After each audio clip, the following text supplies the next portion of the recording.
Well, we back in the bathroom, so that means games are being played again. Well, NBA games, because the WNBA has been going all summer. So that whole narrative of basketball is back. Stop. Stop. We've had basketball all summer, but that's not here there. And the Olympics too. Like, what the fuck? But anyway, just slaughtered, just completely destroyed the Lakers. Now, here comes the context. Because of course, here comes everyone from every other team in the comments. Oh, congratulations, you beat the Lakers with the... Okay, well, our bench beat their bench. How about that?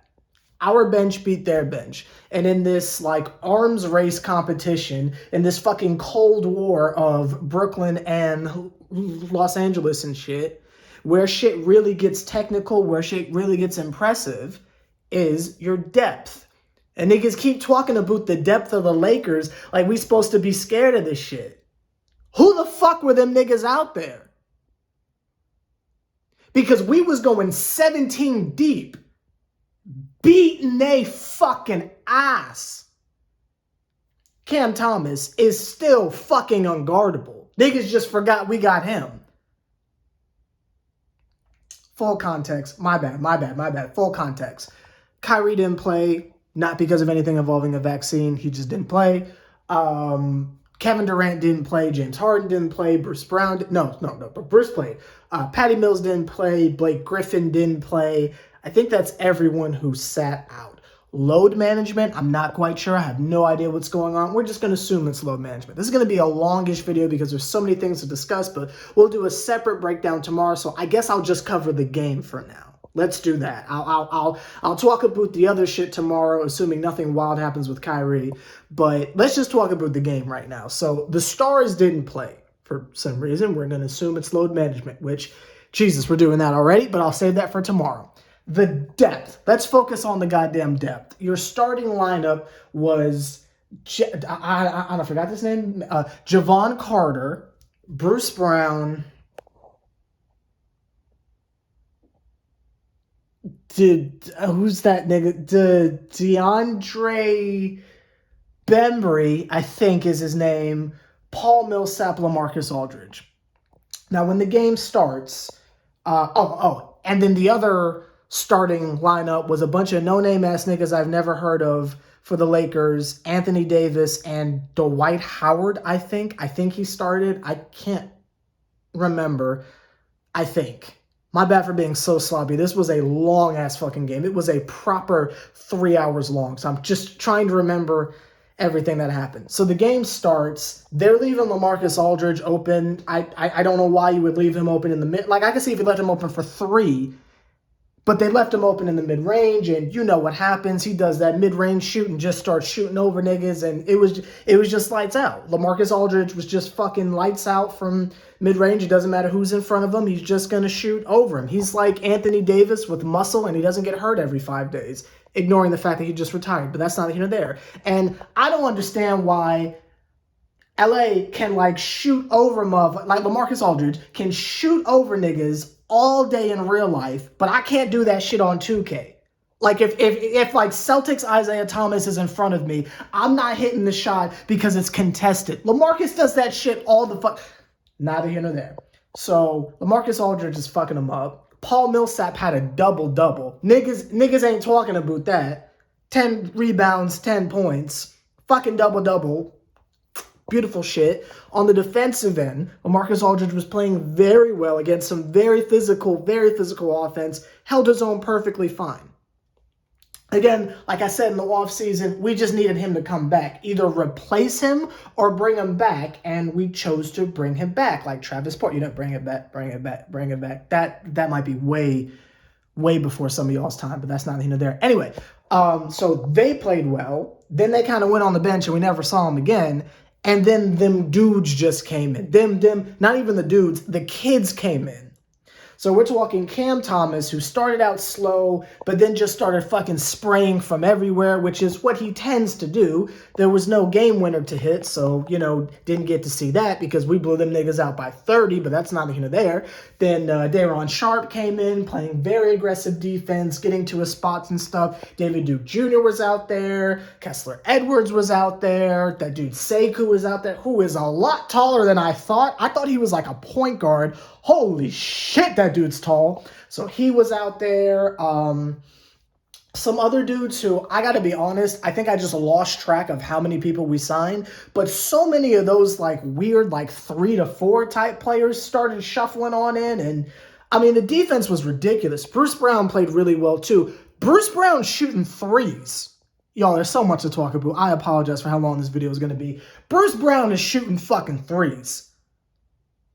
Like it's a rapidy rap. This shit was ridiculous. There was times where Bruce Brown was calling ISOs for himself.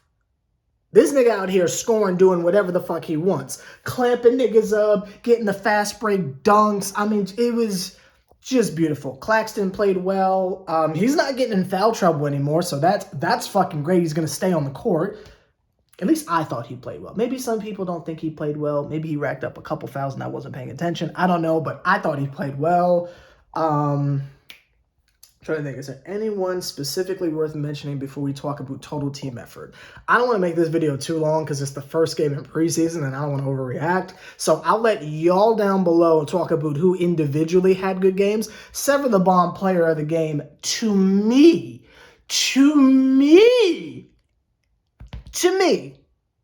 is Cam Thomas. Just strictly off the fact that this man has transitioned to NBA type shit. And this wasn't garbage time with the no-name white boys, right? This was he shook up Anthony Davis. He had this fucking sidestep crossover thing that left AD at the fucking top of the key. He's on the side some goddamn where, sprays a fucking Kobe fadeaway off fucking net. If you're doing that against Anthony Davis, Sever the Bomb player of the game. Giving it to that man just off that alone. But that's neither here nor there. One thing I really wanted to bring up, though, is, as I've stated, and I've been on YouTube 7 years now. And in 7 years, regardless what team I was covering, I have been very consistent about how I feel about preseason. What you see defensively in the preseason is probably what they're going to do in the regular season. And I've yet to be wrong there. This is the first time in 7 years where I have seen the team I support actually fucking play defense.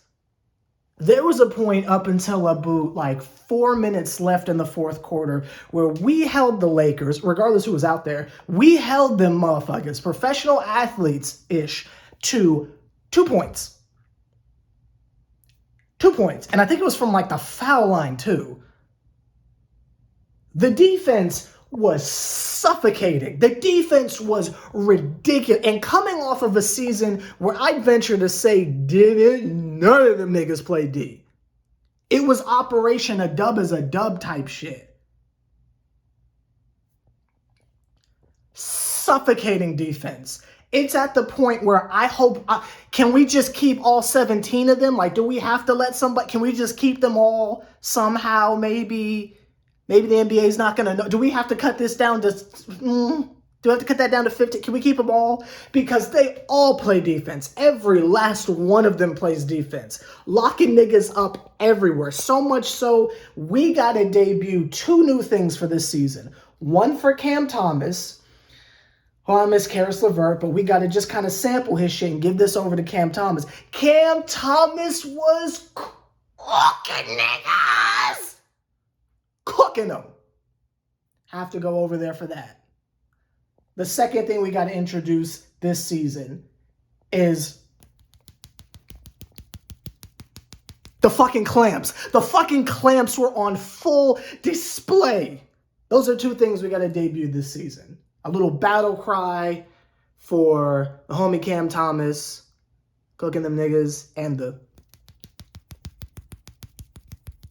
them goddamn clamps. Because this season, I don't know how they lose. You can call this overreacting. You can call this 7-man jumping out the window. But if you watch this fucking game, please tell me how we lose at all. I understand that a lot of them dudes for the Lakers weren't out there. But our guys weren't out there either. We are talking about people who might not even be on the goddamn team. Our utility players, not even bench dudes, not even bum squad, the utility players, 16 through 18 dudes, are hamping people up. You want to talk about depth? You want to talk about concern for who's going to play and who's going to do what? We have the deepest team in the fucking league. And it's on full display. And I really want to know who's going to stop that. I'm going to answer my own question. Steve Nash is going to find a way to fuck it up because that implies that he has to make competent rotations. But the dudes that didn't play are good enough to make up for the fact that we will probably never see a lot of these guys play again. Like, maybe Javon Carter's not going to get much minutes because Patty Mills is going to be there, but that's fucking Patty Mills, right? Right? Harden's going to get a lot of minutes, and Kyrie's going to get a lot of minutes, assuming they figure that shit out with his health status. So maybe we don't see Cam Thomas, but I feel like they're going to find a way to get his ass in there. I think it's Joe Harris who needs to be concerned about not getting minutes because with all that fucking and again, you got Bruce Brown shooting threes now, so it's like I don't know what the fuck's going to happen to Joey. If he goes out there on that choking shit again, good luck, my guy. Like, I don't see how this is going to be fucked up. Even if they all get hurt again, we just saw the emergence of worst case everybody dies. We saw the emergency plan. James Johnson didn't play either. Just realized that. Anyway, this video is long enough. Let me know your thoughts down below. Feel free to overreact with me down below. And I will see you guys in a little bit to talk about the Mercury game. Because from what I saw from the bottom of the screen on NBA TV, Aces is in trouble. I told you, motherfuckers, when you got Brittany Griner, you got Skylar Diggins-Smith, you got Diana Taurasi, I don't give a fuck how old she is, you got Kia Nurse, it's impossible to beat that team. I told you niggas they was going to win it all. Oh, just wait. Oh, just Candace, I hope you're having a good time with the NBA 2K cover money because them niggas about to fuck y'all up in the finals.